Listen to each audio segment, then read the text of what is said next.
Hey guys, it's iTalkApple. Today I'm going to help you decide which iPod is right for you or whoever you're buying the iPod for. So I made a video similar to this but with Macs, talking about the different Macs and what's best for who, and it was popular and it's still pretty popular, so I figured I'll make one for iPods. The holiday season is quickly approaching. It's actually already here because Black Friday already happened and Cyber Monday was today, so yeah. Anyways, before I get into the meat and potatoes of this video, see what I did with that? It's like Thanksgiving was last week. Anyway, so before I get into the video, just want to let you know that you can go to apple.com/iPod to get all the information that you need about the iPods, and you can compare the models. And yeah, so I'm going to start with the cheapest iPod, which is the iPod Shuffle. The iPod Shuffle comes in just one version. It's 2 gigabytes, but it comes in 5 colors, so you have a lot of color options, and the price is $49. So it's very affordable. It's a really nice gift because it's under $50, barely, but it's under $50. It is a nice product to have. So 2 gigabytes can hold hundreds of songs. I'm not sure if it can get to 1,000, but it can definitely hold hundreds. It also depends on the length of the song, obviously. And what's nice about the iPod Shuffle is that it is tiny, like super tiny. I'll have some pictures displayed, and you can see compared to like the average human hand, it's teeny. And it's got a clip on the back, so it's really useful for people who are always moving around on the go, exercising, athletes, because you can clip it onto your clothing and forget about it. You can just put on your music, it shuffles through your songs, and you don't have to worry about anything else. It's really light, so you won't notice it. Now, the drawback to the Shuffle is that there is no screen.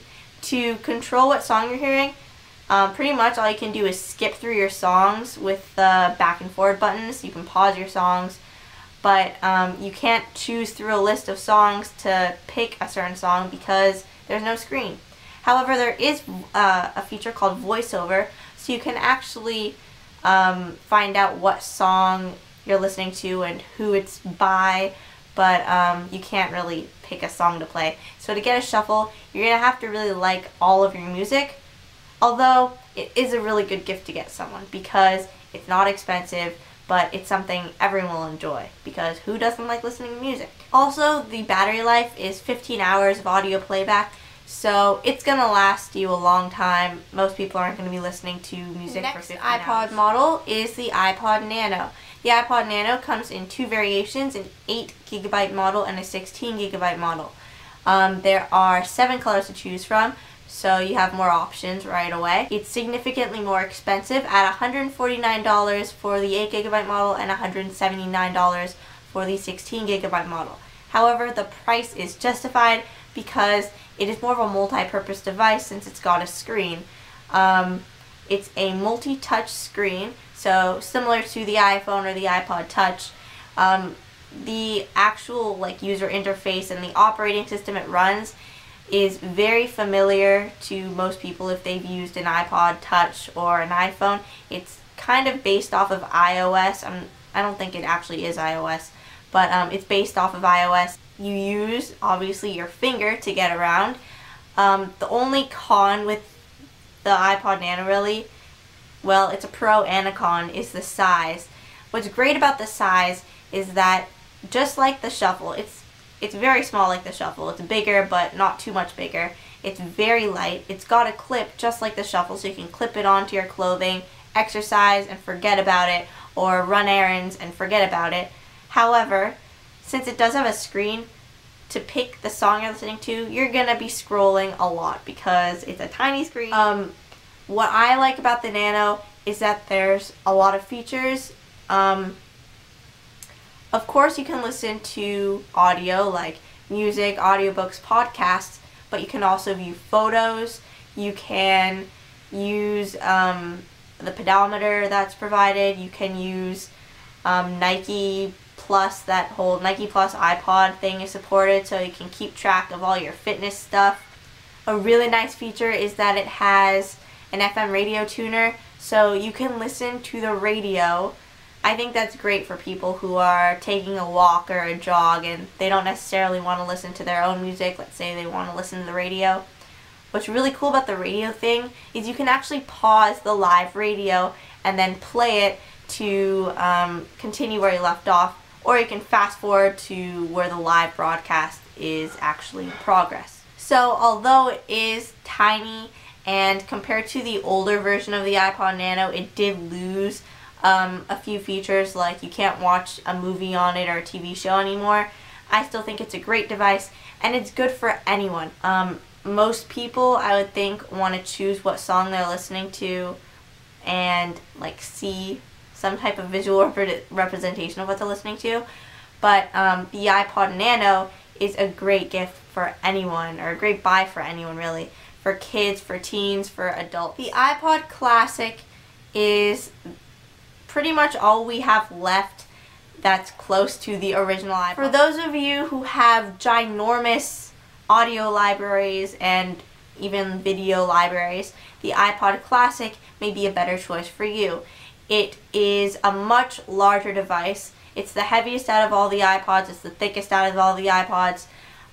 It has a larger screen than the Nano, and it's controlled by a click wheel. It's not a touch screen. Classic comes in only one variation, which is 160 gigabytes, which can hold up to 40,000 songs, which is incredible. And obviously you can hold a lot of video with 160 gigabytes as well. It's way more expensive than the Nano at $249, and most people probably won't want to buy the Classic because most people don't need 160 gigabytes of space for their library. Also, the storage type is with an actual hard drive. Unlike the Nano, the Shuffle, and also the iPod Touch, it's not flash based, it's a hard drive. So if you drop it, you're kind of doomed. If you drop it multiple times, I mean, the hard drive's probably gonna fail or break or something. You have a really long battery life. It's better than the Shuffle and the Nano at 36 hours of audio playback and 6 hours of video. So you don't have to worry about if you're on an airplane running out of battery. If you're just listening to audio, at least for video, you might have a problem if you're going on a long trip. But I think that the Classic is the best for people who travel a lot, like who want to watch a video on a plane, I guess. Although nowadays people can watch videos on like an iPad or their iPhone or a laptop. But just in case. The iPod Touch is definitely, well, I would think it's the most popular of all of the iPods. It comes in an 8 gigabyte model, a 32 gigabyte model, and a 64 gigabyte model. The prices are $229, $299, and $399 respectively. So it's definitely the most expensive out of all the iPods, but you get so many features for that price. First of all, it's got a 3.5-inch screen diagonally, multi-touch display, retina display, there's a camera on the front and the back. It's got pretty much all the same features as an iPhone, but without the whole like cellular data thing. So you can't get internet access unless you are connected to Wi-Fi, and obviously you can't make phone calls. However, there's FaceTime, there's HD video recording, you've got tons of applications to choose from the App Store. It's a gaming device, there's lots of games in the App Store. It also has the Nike Plus iPod support, so you can exercise with it, although it would be a little clunky unless you put it around your arm or something. The battery life is great at 40 hours of audio playback and only 7 hours of video. Of course, these aren't really realistic because most people are going to be playing games, using apps, going on the internet, and of course that's going to take up, that's going to use up your battery life. But the iPod Touch appeals to most people. It's definitely popular with younger people because of all the games and the features and the camera. And for those of you who aren't on AT&T and you really want an iPhone, the iPod Touch is probably as close as you're going to get, besides, of course, an iPad. But that's a whole nother category of devices. That pretty much wraps up this video. Just brief overview. Shuffle, super small, super light.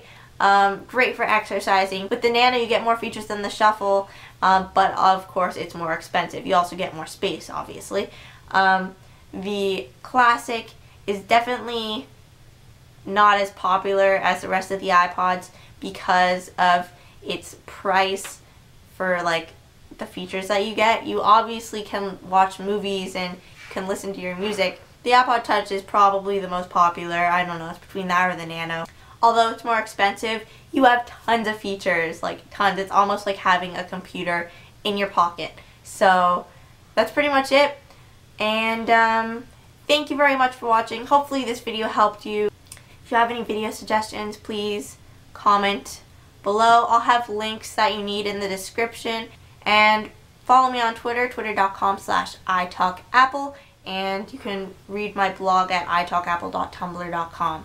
Thanks again for watching, and have a nice morning, afternoon, day, night.